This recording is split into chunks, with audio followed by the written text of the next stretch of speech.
जोबथा खोलोब बिसायख'थिनि फोसावदिंनाया जोबनायनि उनाव मदिया कन्याकुमारियाव ध्यान खालामहैगोन।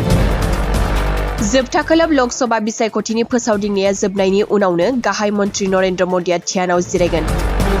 मख'नो गोनांदि जोबथा खोलोब बिसायख'थिनि फोसावदिंनाया जोबलांबाय। बिसायख'थि फोसावदिंनाया जोबनायनि उनावनो गाहाय मन्त्रि मदिया तामिलनाडुनि कन्याकुमारी बिबेकानन्द रकआव ध्यानाव जिरायगोन होननानै मिथिनो हादों। रिपर्ट बादिब्ला मदिया दिनै सानजौफुआव कन्याकुमारी दावबायगोन आरो बिबेकानन्द रकआव ध्यान खालामगोन।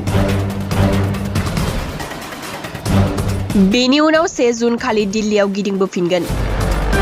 मख'नो गोनांदि लैथोनिफ्राय 500 मिटार गोजानाव थानाय बिबेकानन्द रकआवनो स्वामी बिबेकानन्दआ हादर दावबायनायनि उनाव 3 सान ध्यान खालामदोंमोन आरो बेयावनो गियान आरजिनो हादोंमोन। साबसिन भारत दानायनि सानस्रिखौबो बिबेकानन्दआ बे अन्थाइयाव ध्यान खालामनानैनो सानखांनो हादोंमोन। 1970 मायथाइयाव बे अन्थाइयाव स्वामी बिबेकानन्दनि गोसोखांथियाव मोनसे ध्यान मण्डप बानायनाय जादोंमोन। दावबायारिफोराबो बे मण्डपआव जिरायना ध्यान खालामनो हायो। बे अन्थाइयाव जिरायनानैनो देबी कुमारिया महादेवखौ सिबियोमोन होननानैबो फोथायनाय जायो। मानोना अन्थाइनि मोनसे जायगायाव देबी कन्याकुमारीनि आथिंनि सिनबो दं। जोबथा खोलोब बिसायख'थिनि फोसावदिंनाया जोबनायनि उनाव मदिया कन्याकुमारियाव ध्यान खालामहैगोन। जोबथा खोलोब लकसभा बिसायख'थिनि फोसावदिंनाया जोबनायनि उनावनो गाहाय मन्त्रि नरेन्द्र मदिया ध्यानाव जिरायगोन। मख'नो गोनांदि जोबथा खोलोब बिसायख'थिनि फोसावदिंनाया जोबलांबाय। बिसायख'थि फोसावदिंनाया जोबनायनि उनावनो गाहाय मन्त्रि मदिया तामिलनाडुनि कन्याकुमारी बिबेकानन्द रकआव ध्यानाव जिरायगोन होननानै मिथिनो हादों।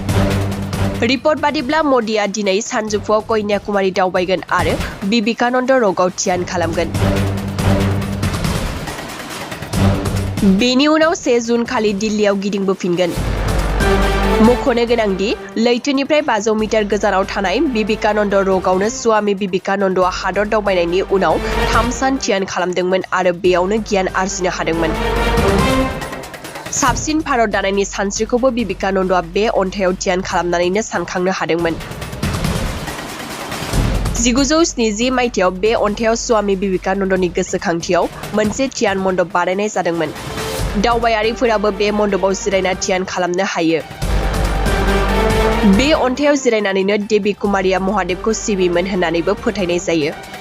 मानोना अन्थाइनि मोनसे जायगायाव देबी कन्याकुमारीनि आथिंनि सिनबो दं।